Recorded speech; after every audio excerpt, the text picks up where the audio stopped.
Está no ar a Rádio Sintel, a melhor programação da sua rádio web. Olá pessoal, estamos iniciando o nosso programa aqui na Rádio Sintel. Um abraço para você, obrigado pela sintonia, bom dia a todos. Aqui na capital federal, um clima seco, não é? Aquele clima assim que você tem que tomar muita água para se proteger e ficar com o corpo legal, né? E a mente perfeita. Um abraço para você que está aqui em Brasília, muito obrigado aí pela audiência e pela sintonia. Você que está fora da capital federal, qualquer estado brasileiro, nosso muito obrigado pela audiência.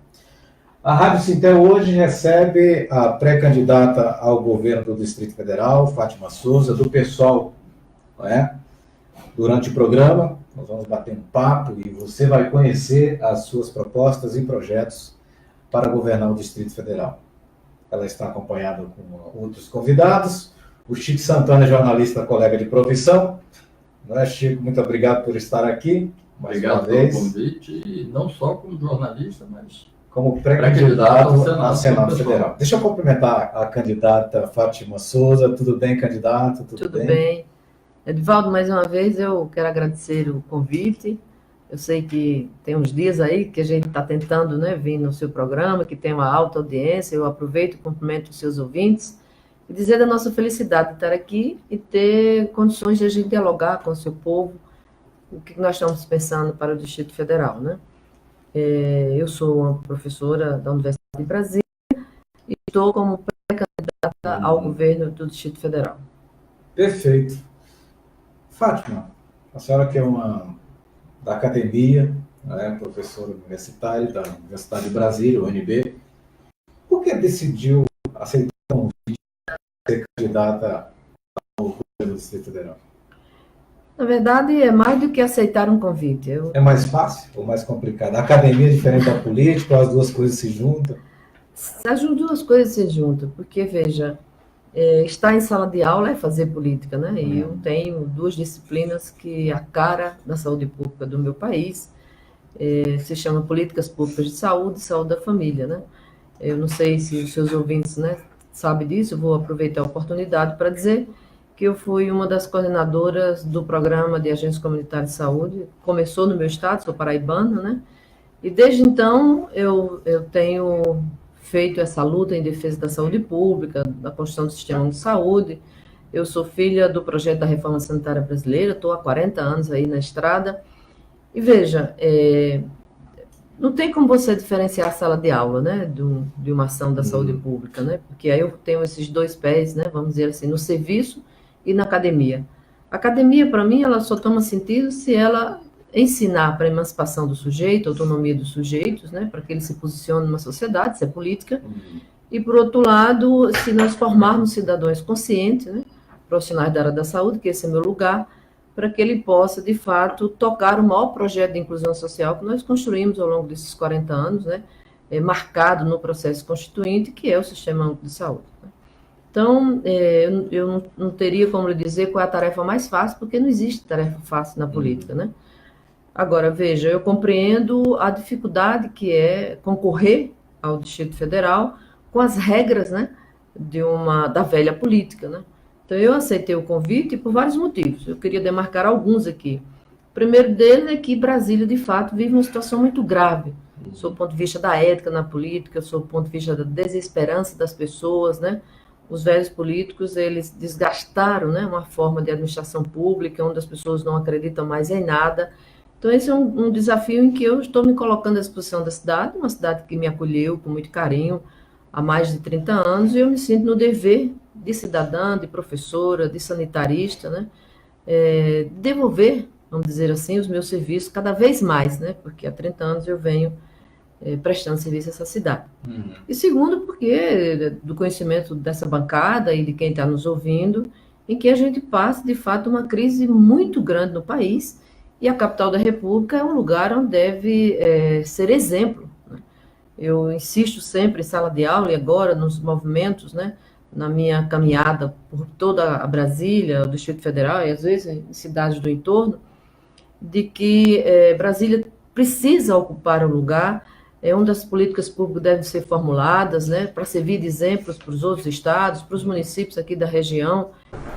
candidata Fátima Souza, pré-candidata ao governo do Distrito Federal, quais são as principais plataformas e principais propostas para governar o Distrito Federal que a senhora está defendendo? Veja, eu aproveito e já convido os ouvintes para nos ajudar a construir o nosso programa de governo. Nós estamos aí há quase 6 meses, desde que recebi o convite do meu partido, né, do PSOL, com um conjunto de especialistas construindo o nosso programa de governo. Está sendo feito pela minha querida UNB, pela ENAP, pelo pessoal do IPEA, né, desde economistas, né, renomados na cidade, até as pessoas que vêm trabalhando nas formulações das políticas públicas. Nós estamos estruturando o nosso programa de governo em 5 grandes eixos. O primeiro eixo nós chamamos, minha maninha acabou citando o primeiro dele, que é o bem viver. E no bem viver está lá a saúde, a educação e a segurança pública, porque esse tem sido, na nossa caminhada pela cidade, as principais dores e reclamações da população. Então, é mais uma forma também da gente demarcar, dizer assim, estamos aqui preocupados com essas três áreas, essas 3 questões. O segundo capítulo, vamos chamar assim, do nosso plano, o segundo eixo, é o cuidar das pessoas. Então, a gente tem visto também nessas caminhadas que as pessoas estão se sentindo muito abandonadas, muito esquecidas pela presença do Estado, pelos descuidos do governo, né? Então, neste lugar do cuidar das pessoas, vai desde o nascimento saudável, com parto imunizado, pretendemos instalar em todas as regiões casas de parto, até o envelhecimento ativo e saudável, né? As pessoas estão aí, têm um envelhecimento posto, né? E que nós precisamos nos antecipar e cuidar dessa população. O terceiro eixo do nosso programa de governo é o eixo de colocarmos a economia a serviço da população. Então, a gente tem visto que Brasília, pela sua estrutura, pela sua forma, né, original de ter nascido, é uma cidade que nasceu, vamos chamar assim, para dar conta dos servidores públicos, até pela natureza, né, da existência da esplanada e da própria cidade. Mas o governo precisa ser muito proativo, indutor, mobilizador de uma economia local potente, forte, e ele tem condições de fazer bem, não fez, né? Entre o governo e sem governo, eu sempre repito isso, infelizmente eles têm dado as costas para as grandes potencialidades que as 31 cidades têm, né? Por exemplo, eu repito muito com Chico, Emani, o Toninho, por onde a gente anda, de que Brasília tem um potencial muito grande para o turismo, e o turismo as mais diferentes expressões religiosas, né? Para a economia solidária, para a agricultura familiar, as várias chácaras estão aí, o governo tem dificuldade até para o comércio, os pequenos, né, empreendimentos comerciais, porque para você abrir qualquer empresa, você passa aí meses e meses e a burocracia é realmente muito perversa. Então, nosso governo vai cuidar muito bem deste, vamos dizer assim, desse pedaço da economia. O quarto eixo do nosso programa se chama Direito à Cidade.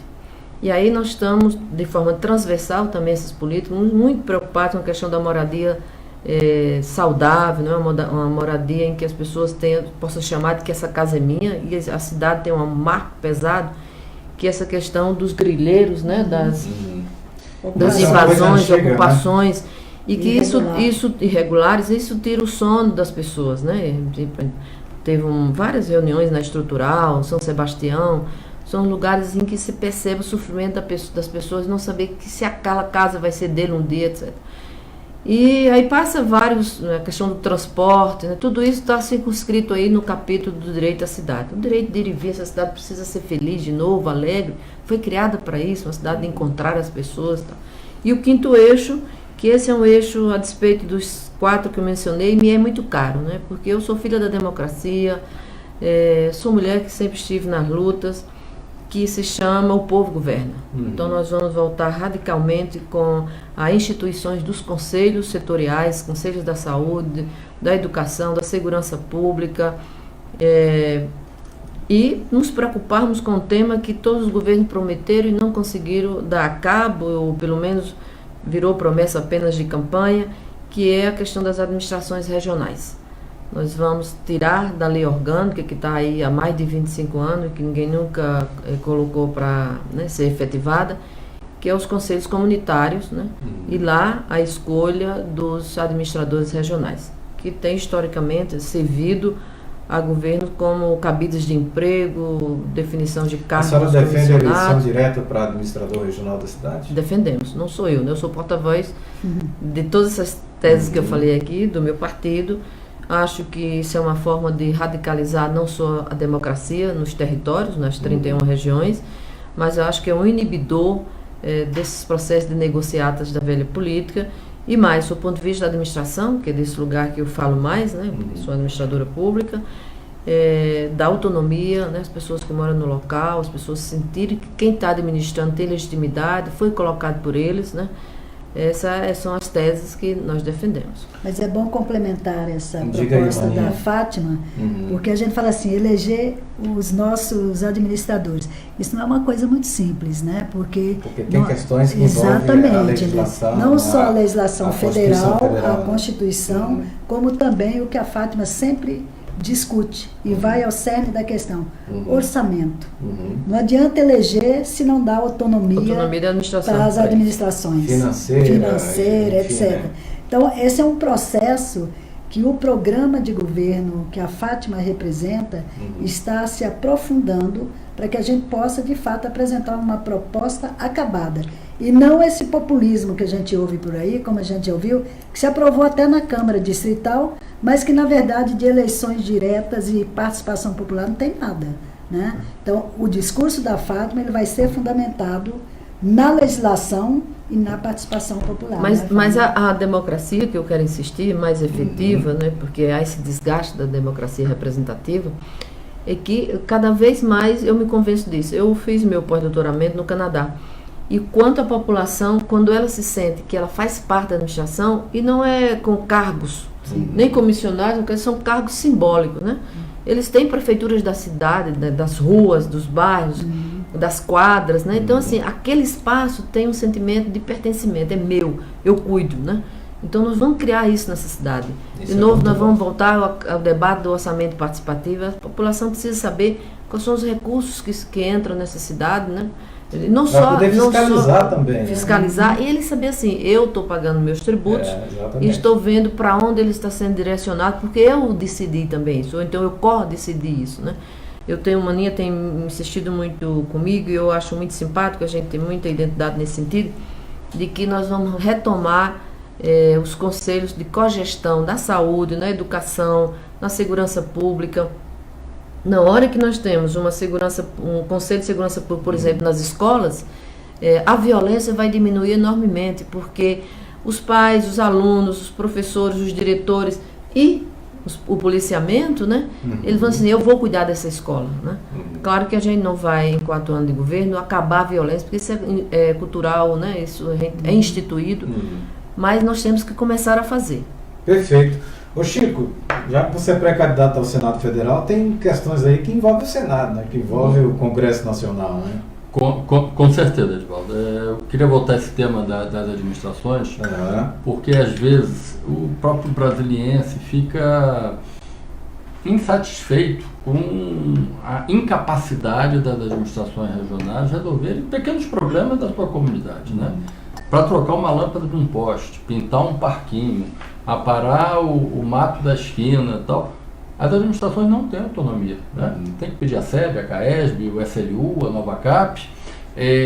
O próprio pessoal administrativo das administrações regionais é um corpo provisório, porque em mais de 90% são cargos comissionados, e são justamente os cargos que são cobiçados naquela negociata política. Cai o administrador, cai todo mundo. Cai todo mundo. E quando cai todo mundo, cai toda a memória de trabalho.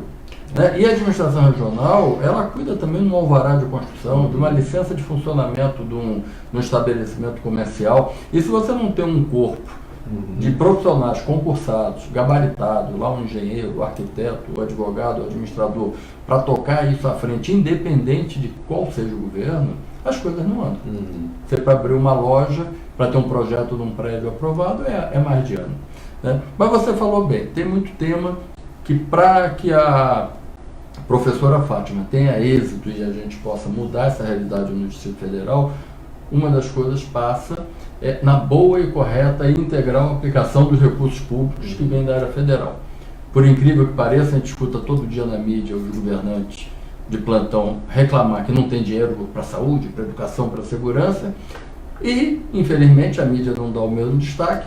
Nós estamos perdendo dinheiro que vem da União para a saúde, para a educação e para a segurança, por uma falta de gestão. Cita alguns exemplos aí, Chico. Olha, fechou 2017.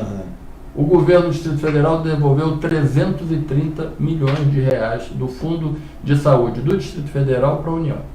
Porque não tem problema na saúde em Brasília? Não, está tudo perfeito, né? Não falta nada, né? Devolvendo dinheiro. Aí devolveu o dinheiro porque não fez o projeto, não fez o contrato. Nós temos hoje no Distrito Federal 25 mil crianças em idade de creche fora das creches. O governo do Distrito Federal esnobou a oferta de 80 milhões de reais que dava para fazer creche para 13 mil crianças.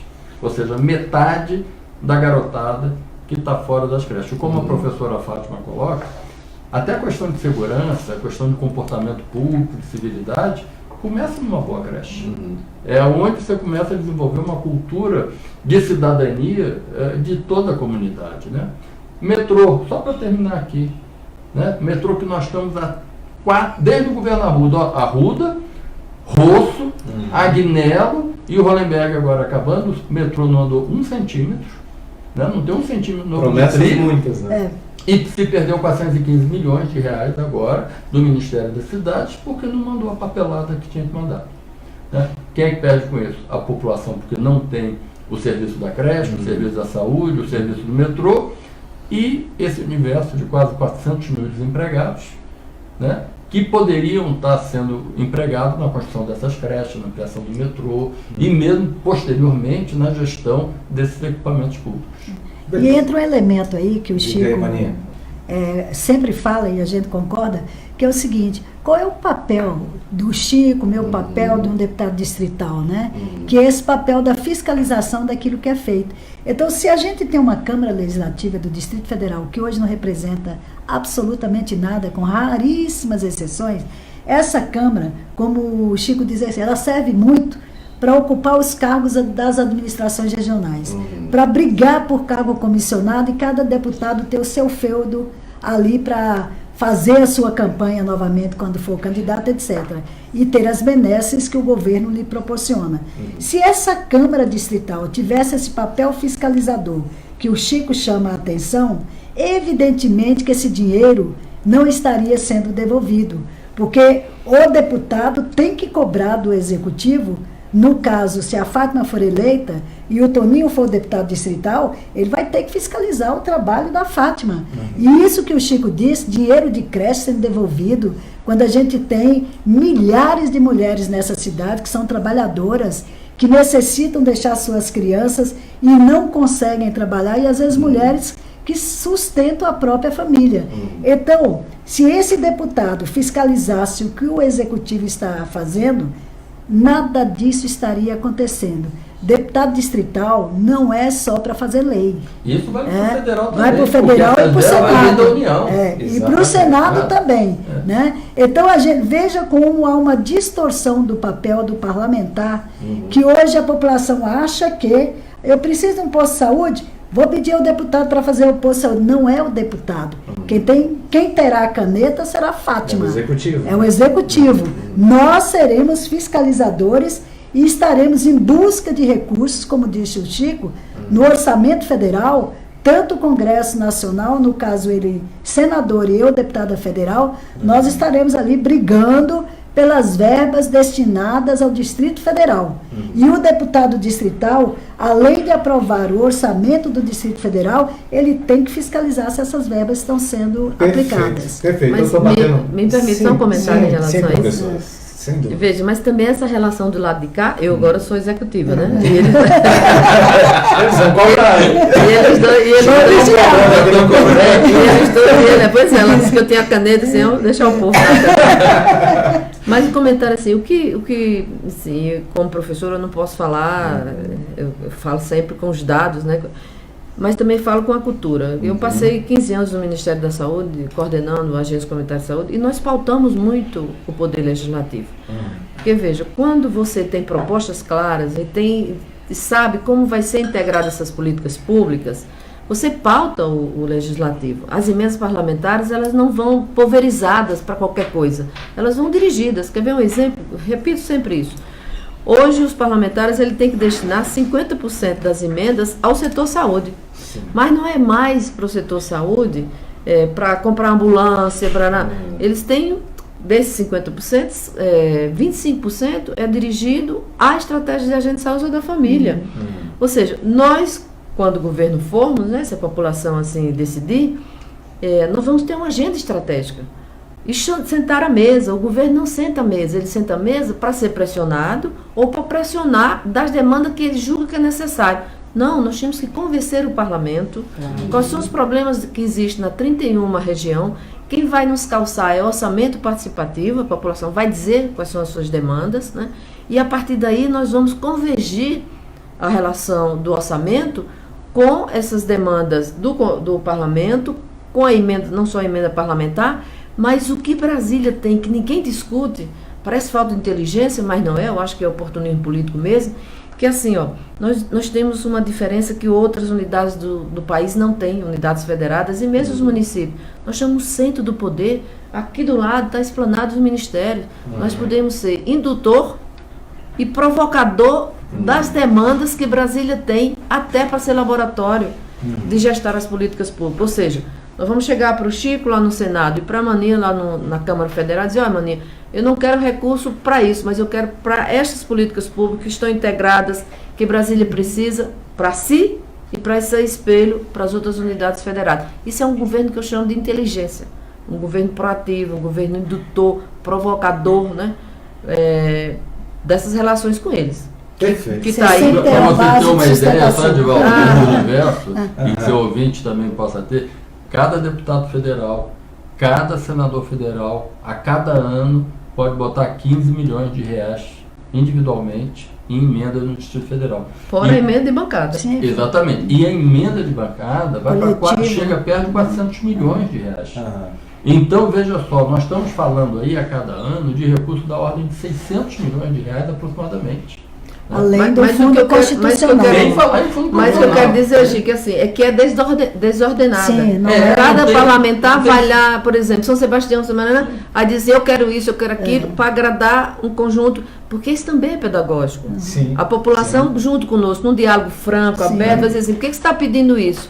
Vamos conversar aqui. Isso é importante agora, mas tem outras urgências. Então, esse diálogo franco que o governo tem que fazer, ele não pode pressionar a si, nem pressionar os parlamentares, e também não pode pressionar a população de demandas que às vezes elas nem querem, mas Por são isso, impostas pelo Fátima, desejo dos parlamentares. Então, desculpa, Maninha, só para concluir meu raciocínio, esse diálogo integrador, vamos dizer assim, propositivo, né, é que nós temos que fazer com o parlamento. Por isso que a velha política diz assim, a professora Fátima vai ganhar, mas não tem uma bancada, né, suficiente para Dá sustentação ao sustentação governo, a né? tal chamada governabilidade. E eu tenho dito isso, assim, a governabilidade, quem faz são os projetos e as demandas da população. Eu vivi isso no governo da deputada Luísa Erundina, em São Paulo. Luísa tinha uma bancada mínima de vereadores. Mas o que ela fazia? Ela trazia as demandas que a população, né, chegava na prefeitura e ela sentava à mesa de luz aberta, portas abertas, e assim, olha, aqui veio das comunidades. Vocês vão ser contra ou a favor das comunidades? Não é minha, eu sou prefeito, eu estou prefeito. A população permanece na... E eles tinham que negociar. Perfeito. Essa é uma governabilidade inovadora, democrática e que Brasília precisa começar a E exercitar. tem um elemento, que a Fátima citou aqui a proposta do orçamento participativo. O orçamento participativo retira essa pressão sobre o executivo.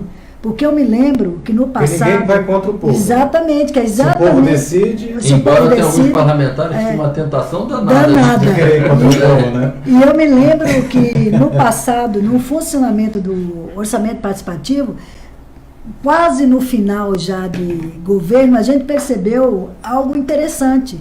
Por exemplo, a população mais pobre, ela aprendeu que ela tinha que se reunir, elaborar a sua pauta para apresentar o orçamento participativo, e apresentava. Então, Ceilândia, as cidades que tinham mais demandas, faziam mais demandas. E o plano piloto não se reunia, o plano piloto não solicitava nada, chegou um momento que não havia destinação de verba para o plano piloto. E aí o plano piloto percebeu que tinha que ter a mesma prática. Então, quando a Fátima fala que ela pode ter uma base de sustentação negociada, a negociação é com o povo, como ela diz. E o orçamento participativo vai ajudá-la bastante nessa negociação. Desculpa, Evaldo, sabe o que é bonito, Maninha? Eu conto isso com muita felicidade. Bonito é que assim, lá em São Paulo, por exemplo, Capão Redondo e Santo Amaro fica ali bem do ladozinho, né? E eles começavam a discutir entre eles mesmos, e assim, olha, mas vamos fazer um negócio que dá para as duas regiões. Vem cá, só tem tantos recursos. Aí eles diziam assim, Maninha, a prefeita disse que esse é o recurso, e andava com o recurso destinado, por exemplo, entrou tanto do IPTU, tanto do ICMF, aí eles diziam assim, então vamos fazer, em vez de ser só para Capão Redondo, vamos fazer algo que seja conjugado. Eles começam a fazer uma disputa saudável para onde esse orçamento vai. Isso é pedagógico também. Legal. Isso é o exercício da política no mundo real. Né? E no mundo fato, real. né? Com certeza. Legal, gente. Nós estamos conversando aqui com a professora Fátima Souza, pré-candidata ao governo do Distrito Federal. Aqui é a Maninha, pré-candidata a deputada federal. E aqui ao meu lado o Chico Santana, que é pré-candidato ao Senado Federal. Um abraço a você que está nos acompanhando nesse bate-papo, ao vivo, aqui em Brasília. Mandar um abraço aos diretores do Sintel DF que estão nos acompanhando. Tem até um aqui que está acompanhando ao vivo aqui do lado do estúdio. Antônio Martins, obrigado aí pela sintonia.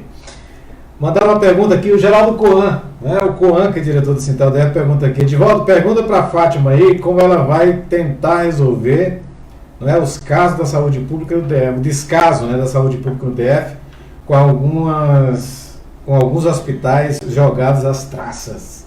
A pergunta do Coan. Tá aí, Fátima. Pronto. Prontamente. Como é o nome dele? Geraldo Coan. Geraldo, muito obrigada pela pergunta. Outro dia me fizeram outra pergunta assim, a professora, a senhora é uma governadora de uma nota só, porque a senhora dá a saúde? Não, eu vim para governar Brasília em todas as demandas que ela tem. Mas claro que eu tenho um carinho muito grande para a saúde e educação, que é a área que eu venho militando há muitos anos.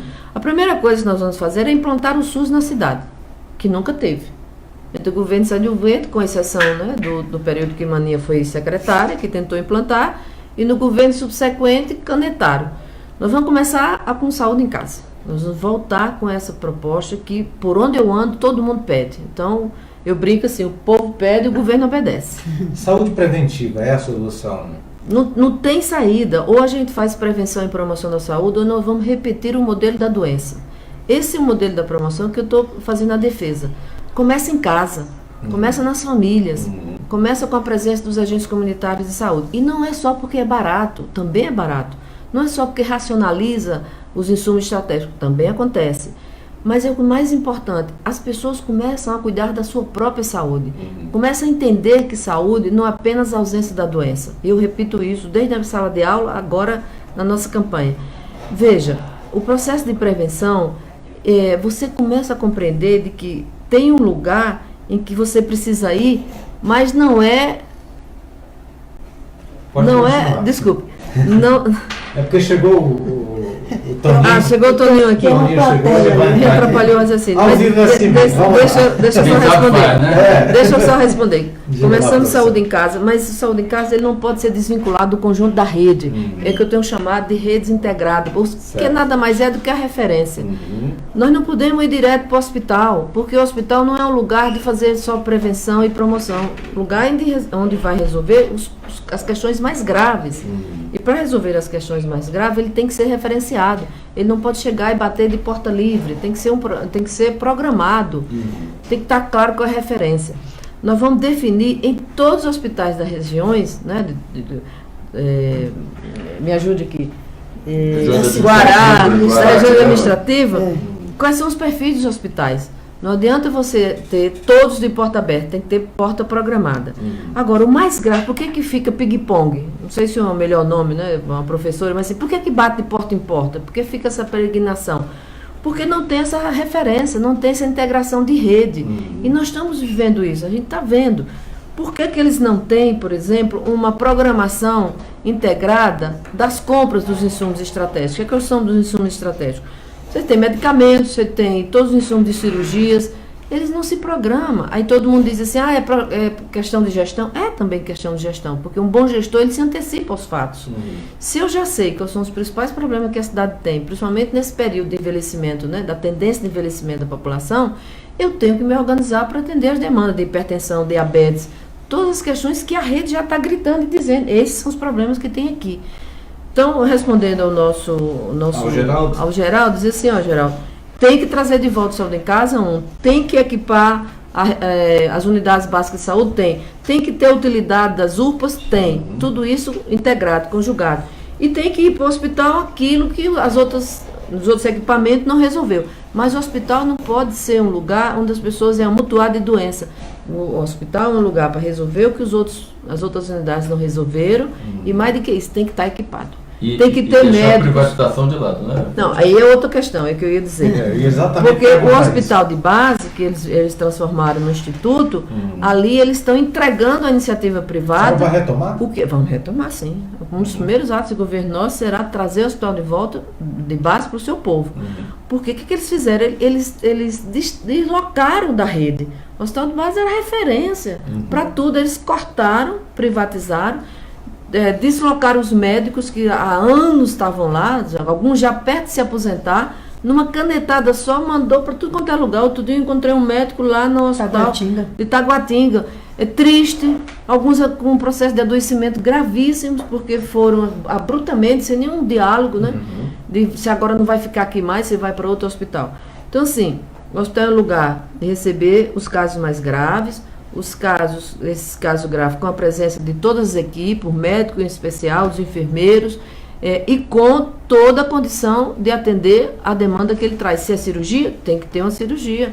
Se não é cirurgia, o que é que ele está indo lá? Mas ter medicamentos, equipamentos, o que ele seja. Atendido, mas de forma respeitosa, acolhida, coisa que não faz. Hoje quem está atendendo os pacientes são os guardas, os vigilantes. Coitados, que não é culpa deles. Eles também ficam... É quase que um impedimento. Mas assim, eles não é culpa deles, Evaldo. Eles fazem com bom gosto, eles recebem ali e tal, mas eles não sabem para quem mandar. Outro dia eu fui aqui no Núcleo Bandeirante, que é quase uma extensão nossa do plano piloto. Sim, ao lado aqui da Canoolândia. Numa UPA, que nada mais é do que um pronto atendimento, não tinha um médico lá. Não faz sentido isso. E, sob o ponto de vista da estrutura física, boa, muito bem estruturado. Mas se não tem o profissional da saúde, não tem como você resolver. O governo resolveu dar as costas para quem sabe fazer, que são os profissionais de saúde. Ou seja, eles não estão cuidando de quem cuida. Completamente desordenado. Inclusive tem um ponto da rede aí que eles resolveram desmantelar, que era o NASFES, que nada mais é do que o Núcleo de Apoio à Estratégia da Família, que tinha que ter lá especialistas, sim, pelo menos das 3 clínicas básicas, pediatra, ginecologista e clínico geral, porque o que não resolvesse na atenção básica, tinha ali mesmo dentro da unidade de atenção básica para dar retaguarda, não tinha que mandar para o hospital, resolver desmantelar, resolver transformar esses profissionais, médicos em especial, os enfermeiros, de um dia para a noite, que eram especialistas, em transformar em médicos de enfermeira, de família, generalista. Você não faz assim. Isso não é saúde da família. Então, de novo. Você fica sem o cardiologista e sem o generalista, né? Nós vamos retomar esse processo de organização do SUS na cidade. Então, só para complementar essa resposta eu quero já falar de desemprego, que é um assunto também. Também. Mas só para complementar, o que a Fátima diz, ela repete sempre isso. Nós vamos trocar as rodas do carro em movimento. Porque não tem jeito. Não dá para parar. Não tem jeito. Então, se o paciente está reclamando que a cirurgia não está sendo atendida e há uma demanda reprimida nos hospitais, nós vamos ter que fazer mutirão de cirurgia para poder desafogar a rede. Se até mandando para o programa Saúde em Casa que ela vai implantar, o pós-operatório daquela cirurgia simples, como se fez no passado, né, Fátima? Por exemplo, se nós temos consultas reprimidas, nós temos que, nessa reorganização que a Fátima está propondo, Nós temos que abrir para que essas consultas possam ser feitas pelos especialistas. Porque o que todo mundo quer saber da gente, de verdade é: minha cirurgia que foi marcada vai ser atendida? Eu sou portador de câncer, como é que a oncologia vai poder me atender? Tudo isto a gente tem solução para apresentar nesse novo modelo de reorganização do Sistema Único de Saúde. Só mais um pedacinho. Já te dou. Já te dou. Esse assunto de saúde rende muito, né? Não, é porque eles estão terceirizando. E a saúde. E você não pode fazer isso. Por exemplo, a radiologia terceirizaram. Fecharam a pediatria do Gama. Eles estão fechando e entregando a iniciativa privada. UTI. Nós fomos visitar em Santa Maria. Não, e o apoio diagnóstico, por exemplo, os exames mais básicos que os nossos laboratórios da nossa rede podem fazer, de novo está terceirizando. E o Instituto não é obrigado a seguir regras comuns a uma organização pública. Ele vai lá e faz uma consulta simplificada e escolhe qual é a empresa que vai atuar lá dentro. Né? Ou seja, o governo está quebrando o artigo da Constituição, eu sempre repito, do 196, que diz é dever nosso, dos governos. Já sou a governadora aqui. É dever do governo. É dever do governo cuidar da saúde do seu povo. E é direito deles como cidadãos. Então, ou seja, está abrindo mão de ser governo. Não quer governar. Aí vem pedir mais 4 mandatos para terceirizar. 4 anos de mandato. Mais 4 anos de mandato. É complicado. E em 4 meses não vai ter solução para 4 anos não vai ter, de mandato. Né? Eu estou batendo um papo aqui no programa com a pré-candidata ao governo do Distrito Federal, Fátima Souza, né? A professora Fátima Souza. Aqui a Maninha e aqui o Chico Santana, que estão participando junto desse debate. Gente, eu queria falar de 2 coisas, e tem mais, se der tempo a gente fala um pouquinho mais, mas a questão do transporte, a mobilidade urbana, eu acho que é fundamental. Eu gostaria de saber da opinião da senhora, propostas, projetos que a senhora tem, porque é um caos em Brasília. Aqui, por onde você anda, em todos os horários, já não tem mais horário, tudo é engarrafamento, é tudo complicado. Mas eu vou falar de um sonho, assim, transporte zero. O que é transporte zero? Eu queria que a população andasse com seus próprios pés. Mas isso é um sonho que está lá no Canadá, nos países mais desenvolvidos. Em Brasília as distâncias são imensas. Pois é, em Brasília as distâncias são imensas. Federal são... Mas com a descentralização do emprego, respondendo 2 perguntas ao mesmo tempo, você começa a reduzir a demanda por transporte. A pessoa vai trabalhar ou vai estudar mais pertinho de casa. Mas olha, a primeira coisa que nós vamos fazer é rever o contrato, né, com o setor de transporte, para dar transparência à sociedade do que está acontecendo ali. E, de novo, demarcar uma posição do nosso governo de que o transporte é feito para as pessoas e não para os empresários. Tenho dito isso em todo lugar que nós vamos. E transformar a Secretaria de Mobilidade numa secretaria não de governo apenas, mas numa secretaria de Estado. Portanto, os projetos de completar o metrô, né, de ter o trem, o Chico sempre chama a atenção mesmo, do trem regional. Vamos pontuar aqui, vai de onde para onde, quais estações seriam feitas, Samambaia, Ceilândia, como é que é isso? Hoje existe um projeto de mobilidade para o metrô já antigo, data de 96, que foi abandonado por todos os governos que sucederam. Né? Então, a linha que existe hoje ela está incompleta, ela precisa chegar até a Ponte do Braguetos, a expansão de Samambaia ao setor O. Você está falando aqui na asa norte, é isso? Da rodoviária até a Ponte do Braguetos. E na outra extremidade, completar a linha que vai para Ceilândia até o setor O e a que vai para Samambaia chegar até a expansão. Esse é o dinheiro que o governo do Hollenberg acabou de perder, 450 milhões para fazer isso. Esse dinheiro para resolver isso? Para fazer isso.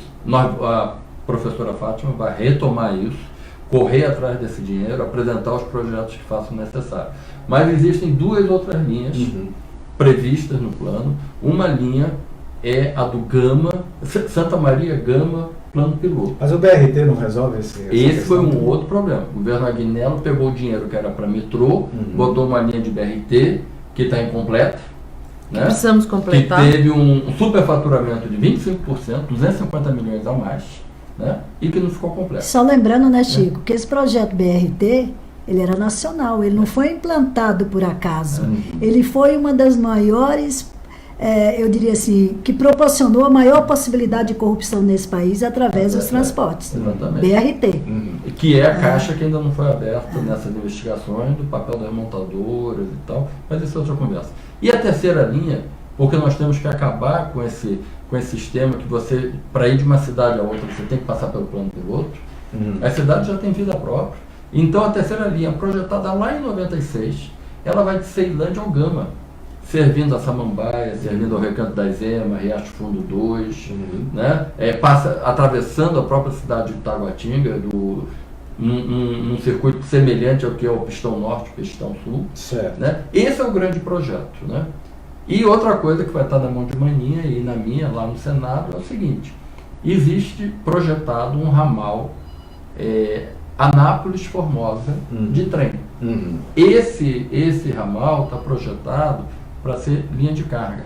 Nós temos que projetá-lo para ser também linha de passageiro, porque esse será o metrô de Planaltina, esse será o metrô de Sobradinho, esse será o metrô de quem mora na Fercal, esse será o metrô de quem mora nos condomínios. Beleza. E eu não posso me repetir, porque já disseram tudo aqui. Não, mas ela esqueceu de dizer uma coisa: usuária do metrô. Sim, não, utilizou claro. o metrô, governadora que entendeu? anda de metrô. Que anda de metrô, que anda de Claro. transporte público. É que né? ela está me lembrando que quando eu ajudei a criar a faculdade de Ceilândia, né? Eu deixava o carro aqui na Legal rodoviária. isso. Legal isso falar para o eleitor, né? Então, eu A deixava senhora aqui, que ajudou nós a ajudamos criar. 32 professores, eu fazia parte desse grupo, né? E criamos a faculdade de Ceilândia. Provisoriamente ele ficou num Da prédio UNB, né? do Da lado, UNB, Universidade a extensão do Brasil. A extensão do UNB. da UNB. Nós temos estendido 3 grandes campos, né? Tem um Que é Gama Gama, Planaltina e Ceilândia. e Ceilândia. E Ceilândia é da saúde, né? E nós pegamos o metrô. Quando chovia, o metrô parava. Quando faltava luz, o metrô parava. E a gente já fazia um acordo com os alunos. Olha, quem mora no plano, vocês têm que ter paciência. Porque o metrô não garante que a gente chegue aqui Qualquer na hora problema, certa. a gente não chega na hora certa. Vamos falar do desemprego? Vamos Porque falar o do Chico desemprego. acabou de tocar aqui, né, já adiantando o assunto.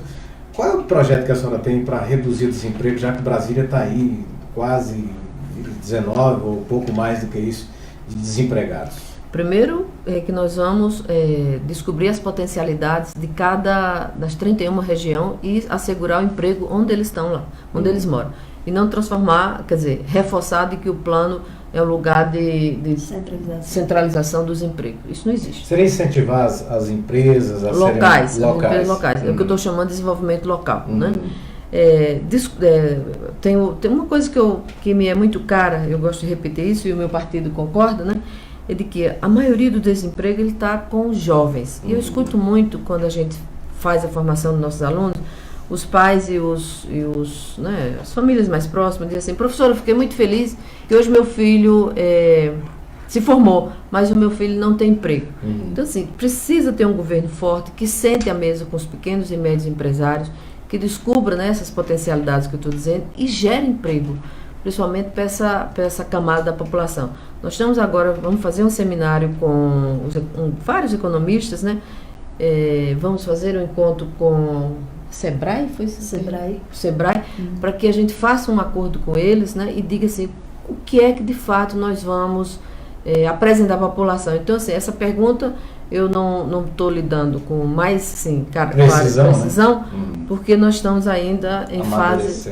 Mas tem um aspecto, Fátima, que você fala e que é real. Se ela vai melhorar o sistema de saúde, educação e segurança, pressupõe concurso público.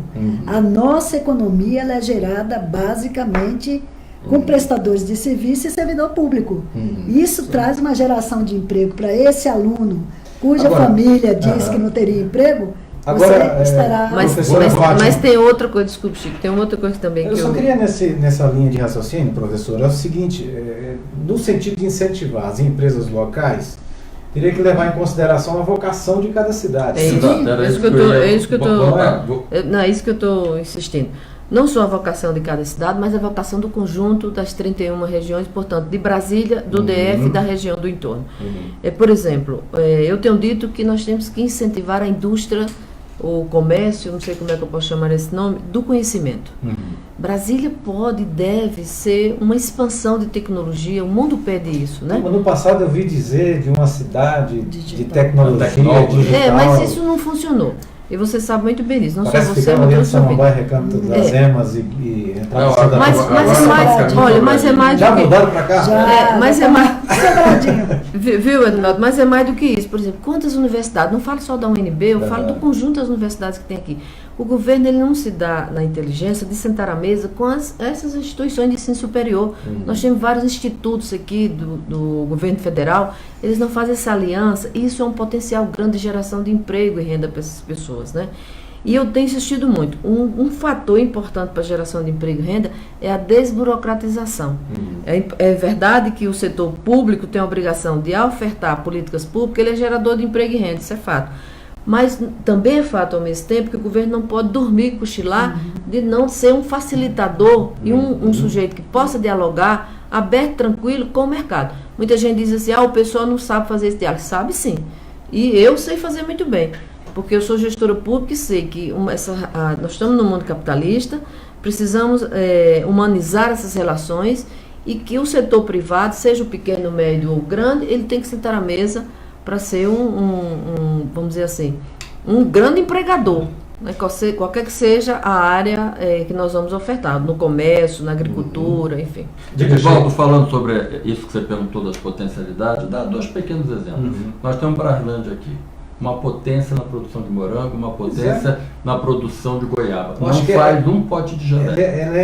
Ela é uma cidade assim, muito agrícola, muito da agricultura familiar, né, Chico? Exatamente, você pode criar políticas públicas que incentivem a própria comunidade a ter sua produção de geleia, sua produção de polpa, sua produção de doces, porque isso você vai gerar renda o ano inteiro e não apenas na hora de vender o morango. Perfeito. Vamos para Planaltina, é rica em hotéis fazenda, tem a questão do Vale do Amanhecer, tem as trilhas ecológicas. Por que não desenvolver lá uma política de incentivo ao turismo alternativo? Por que o BRB não assume esse papel? Exatamente. Mas que é um banco de fomento. De fomento. Nós temos que resgatar o BRB nesse sentido, e aí, outra vez, um papel para a deputada Maninha, um papel para o senador que vê aí. Hoje você tem, no Banco do Brasil, o monopólio da gestão do FCO, que é o Fundo do Centro-Oeste, que é um dinheiro de baixo custo, que é aplicado em todo o estado do Centro-Oeste. Mas o BRB pode ser um parceiro na aplicação desse recurso, porque ele conhece mais Brasília do que qualquer outro banco. Perfeito. Ele está ali no dia a dia. Então essas potencialidades, elas vão fixar a pessoa na cidade, né? Vai evitar os engarrafamentos. E vai melhorar a qualidade de vida. Perfeito. A gente gasta às vezes 2, 3 horas Sim. dentro de um carro no engarrafamento, né, professor? Professor, eu vou perguntar mais uma coisa que eu acho Só importante. Se eu não acrescentando, perguntar, apenas uma frase. Se eu não fizer essa Edivaldo. pergunta, o povo vai dizer, mas não acredito. É sobre segurança pública. Tá, Edivaldo, apenas uma Diga aí, frase. Não vamos nos esquecer da reforma fiscal. A Fátima enfatiza isso muito bem, reforma fiscal e tributária. Nós temos aqui uma guerra fiscal entre os estados. E Brasília leva sempre o pior, o Distrito Federal leva. Se lembra que nossas empresas, as pequenas empresas nossas, as gráficas, todas fugiram para o estado de Goiás, porque o estado de Goiás cobrava menos impostos que o Distrito Federal. Então a Fátima vai trabalhar nisso também. Que reforma tributária nós vamos implementar no Distrito Deve ser Federal. uma grande negociação, né, professor? Tem que Estamos ser. pensando no salário regional, mas isso... Salário mínimo. Mas isso a gente não pode, assim, já está no ar, né? Mas não adianta, você fala de política econômica e geração de emprego, você tem que trocar. Então vai ter Segurança pública. Segurança pública, eu tenho repetido. A segurança, ela começa na creche. Quando a criança, ela está nessa fase de 0 a 6 anos, 5 anos, formando sua capacidade, né, de suas habilidades, sua resiliência. Então, eu digo, começa ali. O pessoal acha estranho, porque está acostumado com agir quando o fato já aconteceu, que eu digo que é repressão. Esse lugar seguramente vai acontecer. E para acontecer, nós vamos fazer a integração dos 3 passivos, né? Da Polícia Civil, Militar e do Corpo de Bombeiro. Mas tem uma coisa que me é muito cara, e o nosso governo não pode abrir mão disso, que é cuidar de quem cuida.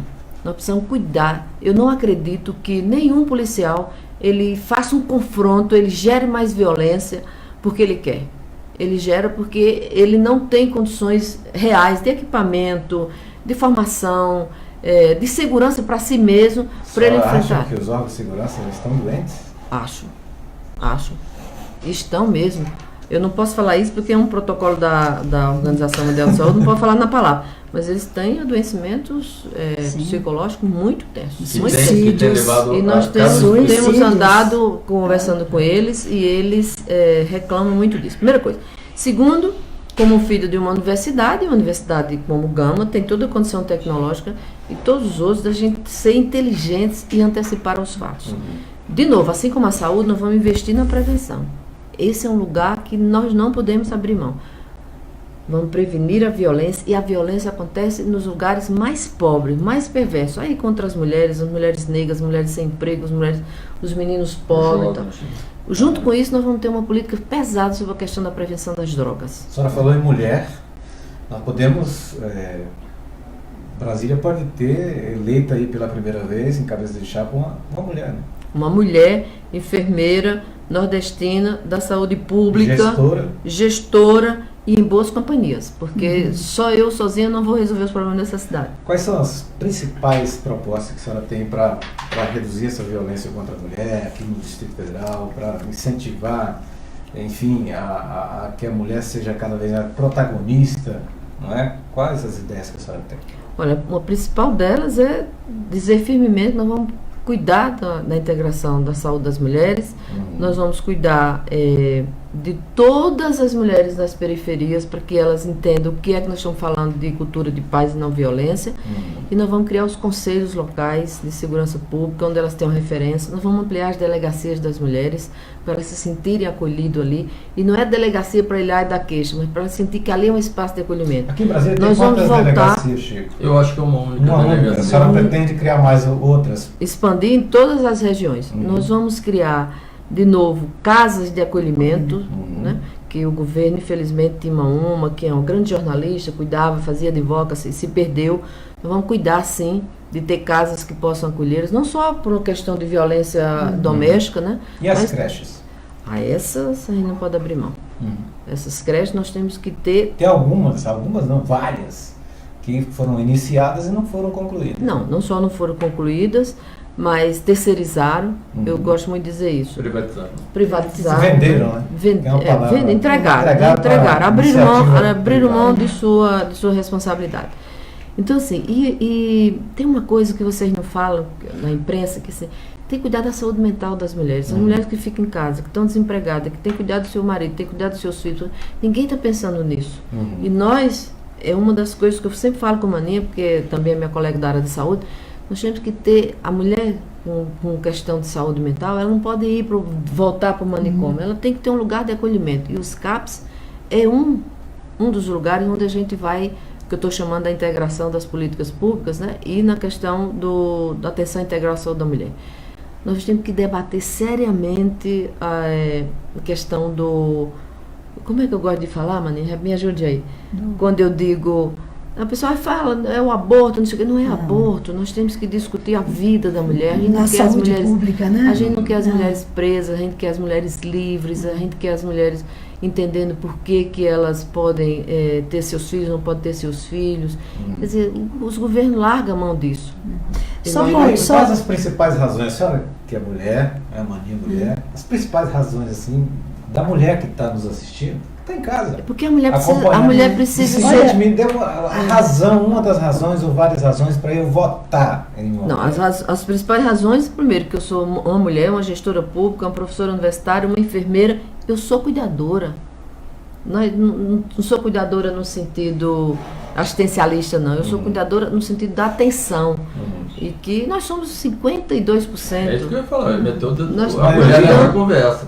Nós temos a maioria e tem que exercer essa maioria. E as mulheres têm que vir governar conosco. Olha o simbolismo da... mulher sabe governar, né, professora? Olha o simbolismo da chapa da nossa que lançaram. São duas mulheres. Uma que é a professora Fátima, e ela foi escolher para ser sua vice uma mulher jovem, negra, da periferia, que é um simbolismo muito grande. E que é do Conselho Tutelar, assistente social. Então, esse sentido do cuidar, vai estar sempre muito presente. Mais do que o cuidar. Eu gosto muito de falar da atenção, da antecipação aos fatos. Um bom governo é aquele que se planifica, é aquele que integra todas as ações do seu governo, é aquele que chama a sociedade para governar junto, é aquele que olha o fato antes que ele aconteça. Isso é inteligência. Ser um governo preventivo, né? E aí, com todo respeito a Capaz de vocês, agir. nós mulheres somos mais atentas. Mas reconhecemos, né, André? Fazer o quê, né? As mulheres são sempre mais atentas. Chico, eu quero te agradecer por ter vindo mais uma vez aqui ao nosso programa, a Oi, Rádio Sintel. Edivaldo, é um prazer muito grande. Eu já tive a oportunidade de colocar isso aqui. Eu acho que o Sintel, enquanto uma entidade representativa dos trabalhadores das telecomunicações, ele desempenha um trabalho muito importante com essa rádio, porque ele ultrapassa as fronteiras da corporação profissional, fazendo um debate muito importante para a cidade, para todos nós, e que, infelizmente, muitos veículos de comunicação, às vezes até com mais potencial e poder de fazer um trabalho como esse, não fazem sempre o debate. Então, eu agradeço, parabenizo a você em nome do Sintel por mais essa oportunidade. Legal, Maninha, muito obrigado por ter vindo. Eu que agradeço. Acho que essa pauta que é colocada pelo Sintel, como disse o Chico, ela facilita a integração com a cidade. O sindicato não pode estar Não leigo, pode estar essas leigo a coisas isso. todas, porque o trabalhador é um cidadão. Claro, o né? trabalhador é um Morador da cidadão. cidade. E trazer, por exemplo, pessoas que estão aspirando a chegar ao Congresso Nacional também permite uma outra pauta que a gente talvez possa fazer num outro momento, que é o debate da vida do trabalhador, né? Temos aí a possibilidade da votação de uma reforma previdenciária. A trabalhista já aconteceu, já as consequências já estão por já aí. nos tirou direitos. Temos aí a ECA 95, que foi aprovada. A democratização da comunicação. Exatamente, a democratização da comunicação. Tem uma série de coisas que quem aspira a chegar ao Congresso Nacional tem que mostrar claramente qual é a sua posição. E essa rádio aqui tem essa possibilidade de mostrar uma candidata ao governo que fala do seu programa de governo e dos proporcionais que junto com ela falam disso, mas que também avançam numa pauta específica, que é a pauta da classe trabalhadora. Legal. Muito obrigada. Viu? Parabéns aí pela a vontade de querer continuar fazendo muita coisa pelo Distrito Federal, tá bom? Obrigada. Professora, obrigado por ter vindo. Espero que na próxima entrevista, né, as próximas, eu consiga já chamar de governadora. Opa! Eu vou fazer minhas palavras. Vai prometer voltar aqui como governadora? Não, isso o povo vai me É dar. uma promessa de campanha. Não, o povo... A gente não faz promessa, assume um compromisso. E o povo é quem vai dar a caneta aqui, é que eu gosto de repetir, não será nem vermelha nem azul, será a caneta da cor deles, né, a cor do povo. Eu também faço minhas palavras dos meu pré-candidato ao Senado e nossa pré-candidata ao governo, à Câmara Federal. Mas eu queria aproveitar a oportunidade, Edivaldo, mais uma vez agradecer a todos vocês, dizer que isso é o exercício da democracia, né? Vocês receberem todos para discutir suas ideias, mas eu não posso perder essa oportunidade de pedir, já que você fez uma pergunta anterior, a todas as mulheres que entendam o momento em que Brasília e o Brasil está vivendo, né? Chegou a hora de uma mulher governar, o futuro de Brasília é agora, a gente não pode esperar mais 4 anos, porque a situação de fato é muito grave, muito grave. Grave numa crise que eu chamo não só uma crise política, econômica, ética, mas uma crise de desencanto com a política. E nossa responsabilidade é muito grande e as mulheres de Brasília não podem se furtar, não podem ficar debaixo da mesa nesse momento tão grave. Então eu peço que venha comigo, venha com segurança, sei que sozinha não resolvo nada, mas em companhia delas e dos homens dessa cidade, progressista, humanista, socialista, qualquer que seja, eu gosto muito de dizer, para cima dos partidos, mas em defesa de Brasília. É isso que Brasília precisa e é isso que eu vou contar com vocês. Eu vou pedir fazer um pedido à senhora. Pois não. Não poderia deixar de fazer esse pedido, é que, uma vez governadora eleita, que dê uma atenção também para os trabalhadores de call center. Aqui em Brasília nós temos vários call centers e é uma categoria muito bem lembrado, que muito bem sofre pra caramba. Escravizada, né? Exatamente. Problema de saúde, problemas psicológicos. Então eu acho que abrir um canal, né, com o Sindicato de Trabalhadores em Telecomunicações para discutir essas políticas públicas, né, do ponto de vista de governo mesmo, para que possa melhorar a vida dos trabalhadores em telecomunicações, os teleoperadores. É um pedido que eu faço. Registrado. Certamente os Registrado. diretores vão ter uma reunião com Já a registrei, senhora já agora. registrei aqui, está registrado. E aí certamente vão reforçar esse apelo. Muito obrigado por ter vindo. Eu que agradeço. Parabéns pela coragem, pela determinação e pelo brilhantismo, né? Eu tenho acompanhado as entrevistas que a senhora tem concedido nos veículos de comunicação e tenho percebido essa desenvoltura. E vejo aí uma estrela brilhando, um sol, uma esperança no horizonte. Que seja para servir a minha Parabéns. cidade. Se for para o bem da cidade, que uma mulher seja eleita, né? Parabéns. Obrigada, Edivaldo. Chico, um abraço. Um abraço, colega. Um abraço da Espero ver no Facebook. Senado, hein? Com certeza. E virei aqui também, viu? É promessa. compromisso também. Né? Compromisso. Tá legal. E a agenda continua, né? Só para Continua. fechar aqui, vocês continuam visitando a cidade, Sim. debatendo. Quem quiser entrar em contato, como é que faz? Tem as redes sociais, tem os contatos, Chico? Passa aí. Olha, primeiro quem quiser contribuir na análise, na crítica, na apresentar uma sugestão ao nosso plano de governo, entrar no site da professora Fátima, fatima.com.br/fórum, é fácil, os 5 eixos estão lá e a pessoa pode fazer a sua contribuição. Maninha igualmente está no Facebook, como Maninha, está no Twitter, está no Instagram, tem a página dela. Eu também, Chico Santana, estamos lá em todas as redes sociais. E eu tenho um blog, fazer o comercial, tá? Nossa. Brasília pro Chico Santana, tudo isso que a gente debateu aqui sobre a cidade, a gente tem colocado lá e com os documentos, né? Perfeito. Para que depois ninguém venha dizer que o que a gente está falando não é verdade. Tá legal. Obrigado, professora. Mais uma vez eu agradeço. Obrigado, Maninha. Obrigado, Chico. E a você, internauta, muito obrigado. André, muito obrigado aí pelo trabalho. Valeu, Valeu, André. Muito obrigado aí pela disposição de trabalhar junto aqui em mais um programa. Tchau, pessoal. Nós estaremos de volta na próxima sexta-feira com mais um programa ou qualquer edição extraordinária, trazendo sempre um assunto bacana, importante, de interesse da sociedade e dos trabalhadores em telecomunicações. Tchau e até lá. Tchau, pessoal. Tchau, pessoal. Obrigada, hein? Obrigada, Edivaldo.